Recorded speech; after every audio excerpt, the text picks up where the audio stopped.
Hello. Hello. Hello everybody. Welcome to a very quick, it will be very quick if I get on with it, Things with Drinks. Yeah. Yeah, so this morning you were busy in the kitchen. We are in the kitchen right now. I have been busy this morning. What have you been doing? I baked a cake. You did. It is a cut and come again cake. It is. Which I think has just gone out on the channel with the last video. Okay. Yeah. So it got me thinking, because well, I know, no, not that bad. I was going to do a YouTube short of this, but I think it needs extending slightly. So we're doing it as a Things with Drinks. Right. The cake is lovely, by the way. Looks good. Want me to get it out? You can get it out. Go on, get it out on camera, love. Go on, why not? So my thought of this was kitchen smells, cookery smells. I'm not touching it. It's very hot. Okay. Yeah, kitchen smells.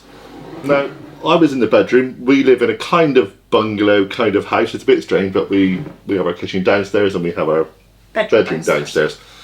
So I was in the bedroom doing some stuff. I was actually making the thumbnail for this video. Mm-hmm.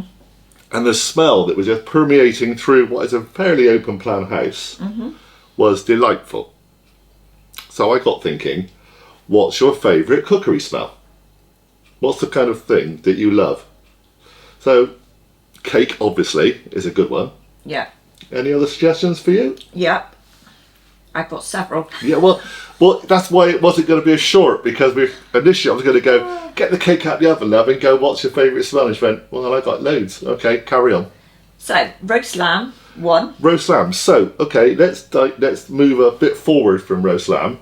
So we're talking Sunday lunch, that kind of smell. No, roast lamb. Roast lamb specifically. Yes, specifically, not a roast dinner. Okay. Just the lammy smell. Right, because lamb, if you're not a meat eater, you won't know this, but if you do, it's a kind of a slightly sweeter meat, I reckon. I love lamb. And lamb is your favourite meat, obviously. So yeah, roast lamb is rather good. Yeah, but then comes the bacon. Yeah, we haven't even started on bacon, because obviously you're going to say that's probably my favourite thing is bacon, because I could live on the stuff, and probably do. That's why I'm going for a scan this week. Right now, cholesterol and all that. Yeah, bacon. Bacon's got a smell all of its own. It has, and it's one of those jokey things, isn't it, where they say that vegetarians can be turned back to meat if you make a bacon sandwich or something. I could probably live without most meat, but I could not.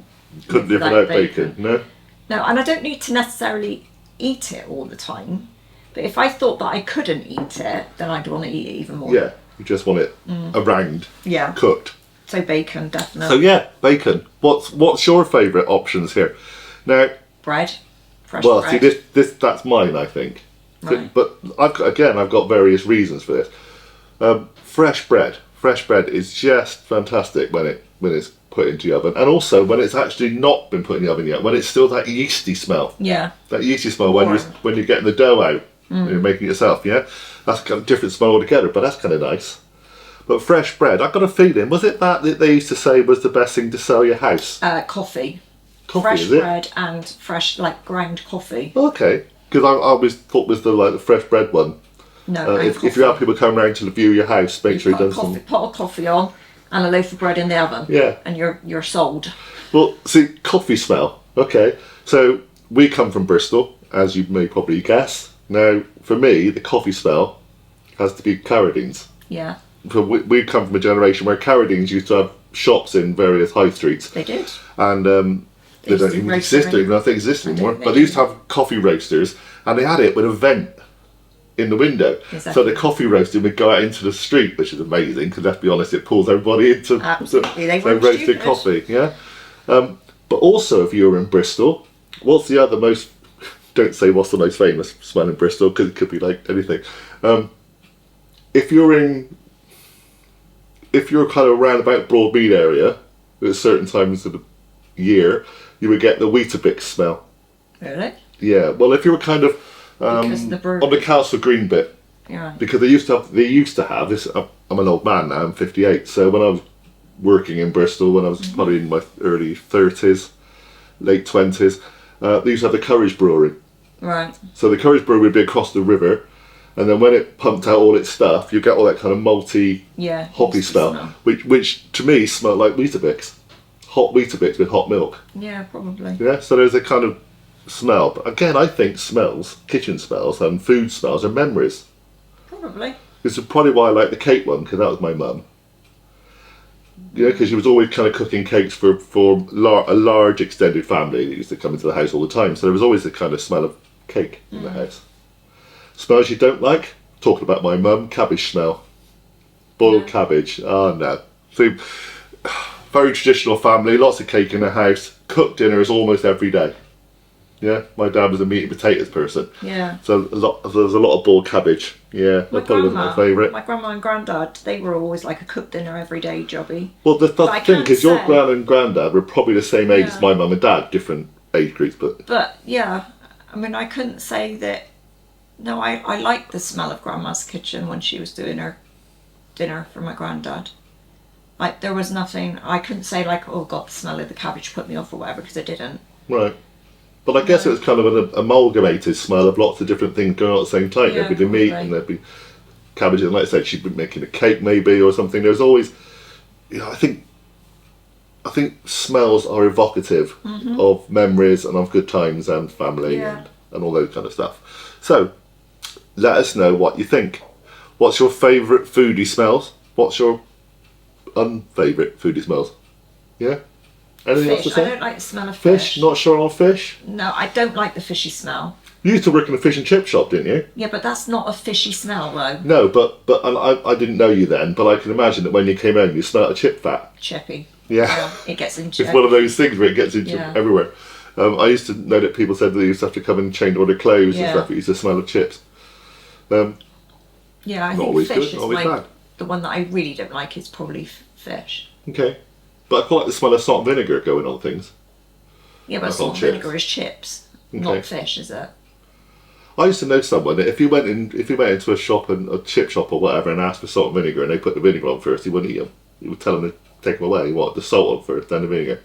That don't make any sense because I think the vinegar washes the salt off. Well, it washes it into the chips. No. No? Okay. No, because they should be crispy enough that nothing sinks in them. If you're watching this in America, we're talking about proper potato chunks, not what we would call crisps. So, that it for today? I think so. Just a little chat, get a conversation going. What do you think is your favourite smells and why? I mean, what's the most evocative reason for it? What are your memories? Good memories, bad memories of the kitchens? I love the smell of washing on the line. Yeah. But again, that's like a smell, isn't it? That reminds me of summer. Yeah. Like the warm. Because the only time you can put stuff on a line in this country is the summer. The warmth, like the warmth smell and the fabric conditioner. And well, I guess that's why all these fabric conditioner people or whatever try and create all these different things all the time to make you want to carry on doing it. Yeah. So we kind of moved slightly out of the kitchen, but in a way we haven't because the washing machine's in the kitchen. But yeah, you're right about the memories, like the different things that it. Yeah. So it's an evocative little chat today. Hope you enjoyed it. Just something and nothing, but we quite like things with drinks, and we haven't done one for a while. We haven't done for ages. So we'll be doing more of them, and obviously we're back now. The autumn is here, and we're going into winter. I won't be doing so much golf outside on Big Oggie Golf, but I'll be doing a lot more cooking and things with Kelly, and lots more discussions and reviews on food and products that we can find. Absolutely. Bye everybody. Thanks for watching. See you soon. See you soon. Please subscribe, tell your friends, do all that stuff. You know what I mean. All right. Cake looks good, love. Looks good, doesn't it? Is it ready yet? No, you can't eat then. hot cake, can you? Oh. It won't cut. It'll just crumble. It won't cut, but it'll still be nice. You burn your mouth. That's true. On that note, I'm leaving.